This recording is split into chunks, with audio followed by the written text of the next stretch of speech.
తల్లి త్యాగం. ఒక తల్లి తన కడుపు ఆకలిని దాచుకుని కొడుకుకి అన్నం పెట్టింది. తన కలలను కాల్చేసుకుని కొడుకు భవిష్యత్తు వెలిగించింది. కానీ చివరికి ఆ కొడుకు ఆమెకు ఏమిచ్చాడు తెలుసా? ఈ కథ చివరికి మీరు కన్నీళ్లు ఆపుకోలేరు. ఇది కేవలం కథ కాదు, మన సమాజంలో జరుగుతున్న నిజం. రాములమ్మ అనే ఒక తల్లి. ఆమెకు ఒక్కగానొక్క కొడుకు కార్తీక్. కార్తీక్ చిన్నప్పుడే తండ్రి చనిపోయాడు. ఆ రోజు నుంచి రాములమ్మ జీవితమే మారిపోయింది.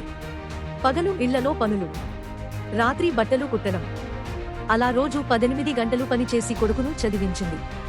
ఒకరోజు కార్తీక్, అమ్మా, నాకు స్కూల్ ఫీజు కావాలి.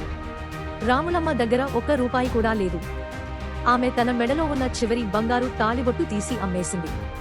ఆ డబ్బు కార్తీక్ చేతిలో పెట్టి చెప్పింది, నువ్వు బాగా చదువు బాబు, నీ జీవితం బాగుంటే అదే నా ఆనందం. ఒక రాత్రి ఇంట్లో అన్నం చాలా తక్కువ. రాములమ్మ మొత్తం అన్నం కార్తీక్ ప్లేట్లో వేసింది. కార్తీక్, అమ్మా, నువ్వు తినవా? రాములమ్మ నవ్వుతూ చెప్పింది, నేను బయట తిన్నాను బాబు. కానీ నిజానికి ఆమె 3 రోజులుగా కడుపు నిండా తినలేదు. ఆ రాత్రి కార్తీక్ నిద్రపోయాక వంటగదిలో ఉన్న నీళ్లు తాగి పడుకుంది. సంవత్సరాలు గడిచాయి. కార్తీక్ బాగా చదివి హైదరాబాద్లో పెద్ద సాఫ్ట్వేర్ ఉద్యోగం సంపాదించాడు. గ్రామం మొత్తం ఆనందపడింది. రాములమ్మ కళ్లలో ఆనంద భాష్పాలు. పక్కింటి ఆంటీ చెప్పింది, నీ కష్టం ఫలించింది రాములమ్మ. ఆ రోజు రాములమ్మ దేవుడి ముందు నిలబడి ప్రార్థించింది, నా కొడుకు ఎప్పుడూ సంతోషంగా ఉండాలి. కొన్ని నెలల తర్వాత కార్తీక్ నగర జీవితం చూసి మారిపోయాడు. అమ్మ ఫోన్ చేస్తే, బిజీ అమ్మా, తర్వాత మాట్లాడతా అని ఫోన్ కట్ చేసేవాడు. మెల్లగా ఫోన్లు తగ్గిపోయాయి, వచ్చే డబ్బులు కూడా తగ్గిపోయాయి. కాని రాములమ్మ మాత్రం, నా బాబు చాలా పని చేస్తుంటాడు అని అందరికీ చెప్పేది. ఒకరోజు రాములమ్మకు తీవ్రమైన జ్వరం వచ్చింది. పక్కింటి వాళ్ళు కార్తీక్కు ఫోన్ చేశారు. కాని అతను మీటింగ్లో ఉన్నానని ఫోన్ కట్ చేశాడు. 2 రోజుల తర్వాత కార్తీక్ ఇంటికి వచ్చాడు. రాములమ్మ మంచంపై బలహీనంగా పడుకుని ఉంది. ఆమె కళ్లలో మాత్రం కొడుకుని చూసిన ఆనందం. రాములమ్మ బలహీనంగా చెప్పింది, బాబూ, వచ్చావా? కార్తీక్ మాత్రం మొబైల్లో బిజీగా ఉన్నాడు.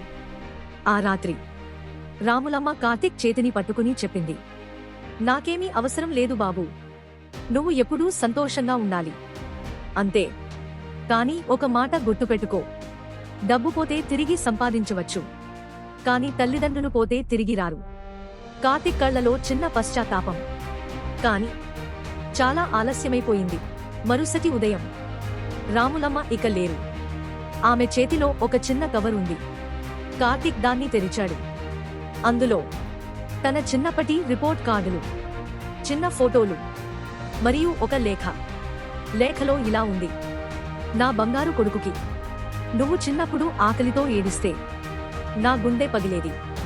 నువ్వు పెద్దవాడై నన్ను మర్చిపోయినా నేను మాత్రం ప్రతిరోజు నీకోసం ఎదురు చూసేదాన్ని. ఎందుకంటే తల్లి ప్రేమకు కారణాలు ఉండవు బాబూ. నువ్వు సంతోషంగా ఉంటే అదే నా స్వర్గం. నీ అమ్మ. ఆ లేఖ చదివిన కార్తీక్ పిల్లాడిలా ఏడ్చేశాడు.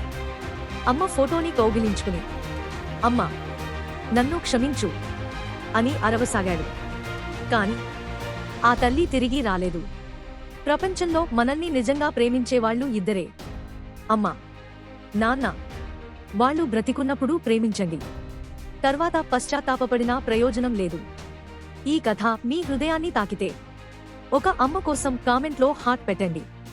మరియు ఈ వీడియోను మీ అమ్మతో తప్పకుండా షేర్ చేయండి. ఇలాంటి హృదయాన్ని తాకే కథల కోసం మన ఛానల్ను సబ్స్క్రైబ్ చేయండి.